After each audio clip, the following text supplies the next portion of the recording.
Ouais, ça va bien. Ça, c'est très... Recapitaliste de Mecque. Capitaliste de Mecque, oui. C'est en enfer.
Correspondance avec pas mal de fanzines d'associations anarchistes un peu partout, enfin en Amérique, en Europe, au Japon, en Australie, enfin surtout en Europe.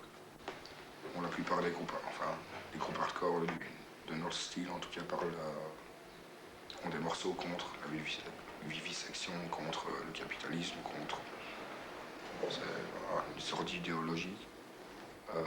Il y a des morceaux contre le sexisme, enfin l'attitude macho que certaines personnes ont en général qui font une discrimination entre le sexe masculin et le sexe féminin. Ils ont le sexe fort, le sexe faible, qui considèrent les femmes comme quelque chose d'inférieur, enfin comme un objet ou quoi. Les morceaux contre les flics, enfin ça tout le monde sait pourquoi. Surtout ici en Belgique, enfin, ils sont plus pénibles que n'importe où ailleurs où on était, avec les contrôles tout le temps. Enfin, ils sont là pour faire chier le monde à n'importe quel moment. Il y a des morceaux contre le capitalisme, enfin donc l'inégalité des revenus, tout ça, enfin des gens très riches, des gens très pauvres, enfin ça forme la répartie. Il y a des morceaux un peu contre tout ça. Contre l'armement, les guerres, les multinationales qui soutiennent un tas de trucs dégueulasses et tout ça. Il y a une partie du mouvement, c'est un mouvement straight edge qui, eux, sont contre l'alcool, contre la cigarette, contre un tas de trucs et qui veulent... Ils prônent une vie saine, etc. Dans un sens, on n'a rien contre, c'est pas mal, mais beaucoup d'entre eux sont intolérants. On aime encore bien boire un peu et tout ça. Ils sont un peu contre nos idées, mais en général, on arrive à s'entendre avec eux quand même. En Belgique, il y a une bonne salle de concert, des cafés ou des petites salles de concert qui font des concerts de ce style-là, puis on dort soit chez l'organisateur, soit quand c'est dans un café, dans les pièces qui sont au-dessus. En Hollande, la plupart des endroits, c'est des squats. Là, ils sont toujours entre 10, 20 et 30 à vivre dedans. C'est des sortes de collectifs qui organisent tout ensemble. Bon, ils ont chacun des appartements, des pièces réservées pour les groupes qui viennent jouer, avec matelas, chauffage et tout. À Stockholm, on a joué dans une maison parce que ça s'est organisé assez vite. Là, en tout, c'était une toute petite pièce, plus petite qu'ici. Il y avait une trentaine, 20 à 30 personnes, je ne sais pas. Parfois, on joue dans des endroits à 100, 200 personnes, ça dépend. En fait, on fait essentiellement des échanges. Comme on a des disques à distribuer à nous, on propose à d'autres groupes étrangers d'échanger leurs disques en plein offre, 10-15 exemplaires en général.